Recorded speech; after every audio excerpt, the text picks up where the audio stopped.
Hello प्यारे दोस्तों, आज के इस वीडियो में हम 10th क्लास की विलोपन विधि सीखने वाले हैं बहुत ही आसान तरीके से। तो इस तरह से आपको दो समीकरण दे दिए जाएंगे और कहेगा कि इसको विलोपन विधि से हल कीजिए। तो ये सवाल आपके बोर्ड एग्जाम में हर बार पूछा जाता है कि निम्न समीकरणों को विलोपन विधि से हल कीजिए। तो इसी प्रकार से आपको विलोपन विधि से हल करना होगा, है ना। तो ये सवाल जो है यानी विलोपन विधि आपके बोर्ड एग्जाम की दृष्टि से वेरी मोस्ट इम्पोर्टेंट है। इसलिए आप इस वीडियो को पूरा देखिए जिससे आपको हर एक चीज़ अच्छे से समझ में आ जाए और आप अपने बोर्ड एग्जाम में इसको हल करके आएँ, है ना। चलिए शुरू करते हैं। तो देखिए यहाँ पर क्या है, दो समीकरण हमें दे दिए गए हैं ना, और कहा गया है कि इसको विलोपन विधि से हल कीजिए। तो इन समीकरणों को हल करने से पहले हम विलोपन का अर्थ समझ लेते हैं, यानी विलोपन का अर्थ क्या होता है। तो विलोपन का अर्थ होता है विलुप्त करना या गायब करना, है ना। तो हमें क्या करना होता है, इन दोनों समीकरणों में से या तो x वाले पद को गायब करना होता है या y वाले पद को। तो हमें किसी एक को गायब करना होता है ना। चलिए इसको हल करेंगे तभी हम अच्छे से समझेंगे। तो देखिए यहाँ पर पहला समीकरण क्या है, 7x प्लस का 6y बराबर माइनस का 6। तो आपको क्या करना है, सबसे पहले आप क्या करेंगे, इसको पहला समीकरण है तो इसको पहला डाल देंगे, यानी समीकरण नंबर 1। और ये दूसरा है 2x प्लस का y बराबर 4, इसको आप डाल देंगे समीकरण नंबर 2, है ना। तो इतना करने के बाद आप क्या करेंगे, अब यहाँ पर देखिए दोनों समीकरणों को आप उठाएंगे, यानी लिखेंगे यहाँ पर समीकरण 1 व 2 से, है ना। समीकरण 1 व 2 से, यानी दोनों समीकरणों को आप उतार लेंगे।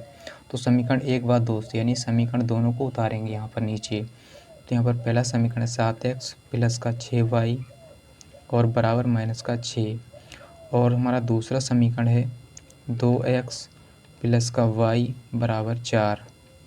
इस तरह से आपको दोनों समीकरण उतार लेने हैं। अब देखिए यहाँ पर हमारी विलोपन विधि जो स्टार्ट हो जाती है, यानी शुरू हो जाती है। अब यहाँ पर आपको क्या करना है, गुणा करना है। कौन से अंक से यानी कौन सी संख्या से गुणा करेंगे, यहाँ पर हम इसको आप ध्यान से समझिए, है ना। यहीं पर आपको समझना होता है और पूरा सवाल वैसे सरल है, यहीं पर आपको समझना है। तो देखिए हमें क्या करना होता है, या तो x को गायब करना होता है या y को। तो हम क्या करेंगे, आप चाहें तो x को गायब कर सकते हैं, आप चाहें तो y को गायब कर सकते हैं इन दोनों समीकरणों में से। तो हम क्या करेंगे, x वाले पद को गायब करेंगे। तो जब हम x वाले पद को गायब करेंगे तो जो x के गुणा में संख्या हैं, है ना, जो x के गुणा में संख्या है इनकी गुणा आप क्रॉस में करेंगे, यानी ऊपर नीचे करेंगे, यानी तिरछी गुणा आप कर देंगे। तो देखिए कैसे करेंगे इसको आप समझिए। यहाँ पर हमने गुणा के निशान लगा दिए हैं। तो देखिए जो ऊपर वाला यानी ऊपर वाले x में x का गुणांक क्या है, यहाँ पर देखिए यहाँ पर x का गुणांक 7 है। तो इस 7 की गुणा आप नीचे वाले समीकरण से करेंगे, और नीचे वाले समीकरण में x का गुणांक 2 है, तो इस 2 की गुणा आप ऊपर वाले समीकरण में करेंगे। इस तरह से आपको गुणा कर लेना है, यानी क्रॉस में, है ना, तिरछी गुणा आपको कर लेना है इस तरह से। 7 की गुणा नीचे और 2 की गुणा ऊपर, है ना।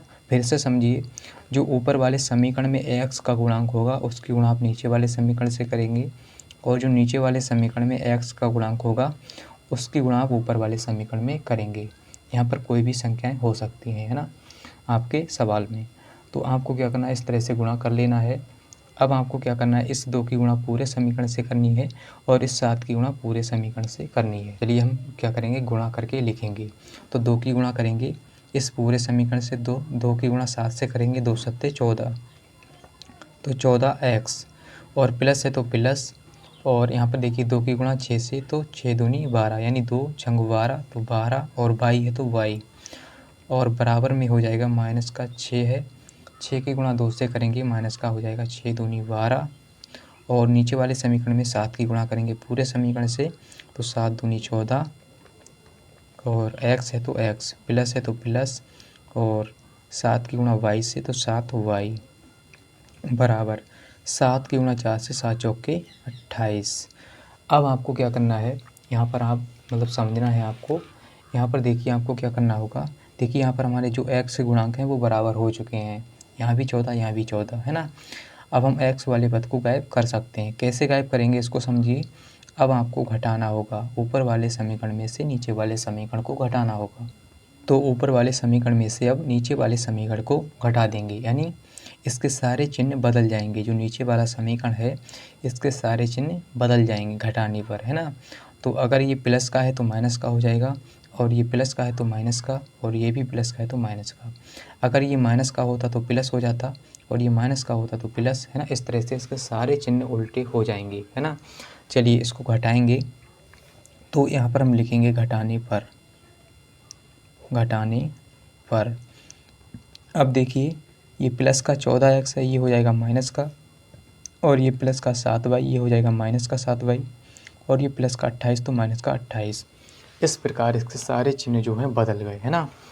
तो इसी प्रकार से आपको करना होता है, यानी ऊपर वाले समीकरण में से नीचे वाले समीकरण को घटाना होता है।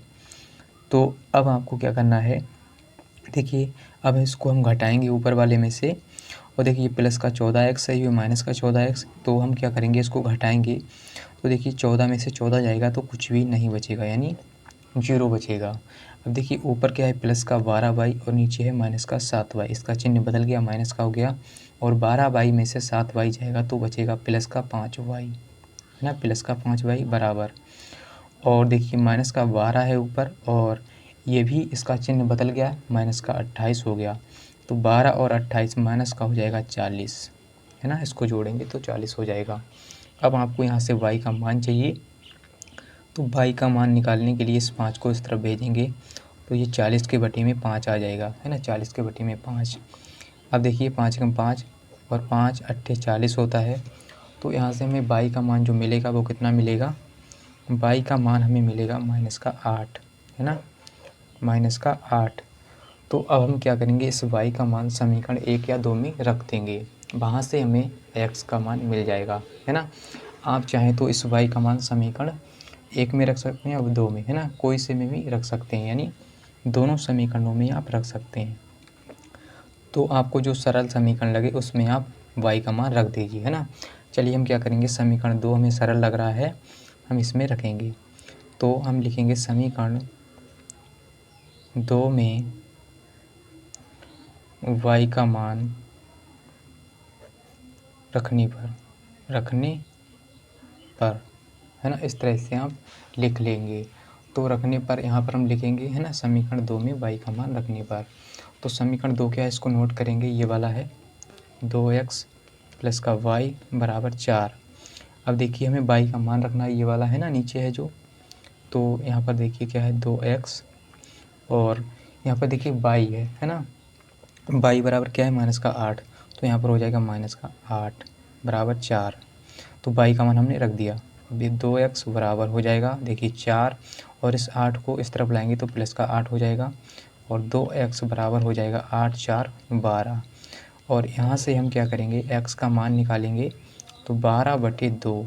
वैसे यहाँ से भी हम डायरेक्ट काट सकते हैं, तो 2 एकम 2 2 छंग 12, यहाँ से हमें x का मान जो है वो 6 मिल जाता है। तो इस तरह से हमने x और y के मान निकाल लिए। यही आपको करना होता है विलोपन विधि में, है ना। तो उम्मीद करता हूँ कि आपको विलोपन विधि जो है अच्छे से समझ में आ गई होगी कि कैसे समीकरणों को हल किया जाता है और x और y का मान कैसे निकाला जाता है। और समझ में अगर आपको आ गया है तो इस वीडियो को लाइक कर दीजिए और चैनल को सब्सक्राइब कर लीजिए, और अपने दोस्तों के साथ भी इस वीडियो को शेयर करिए, और कमेंट में लिख दीजिए कि हाँ सर हमें समझ में आ गया है। आपके एक लाइक से हमें मोटिवेशन मिलता है, और आपके लिए हम इसी प्रकार से अच्छे वीडियो बना के लाते रहें और आपको पढ़ाते रहें। मिलते हैं अगली वीडियो के साथ। आज के लिए इतना ही।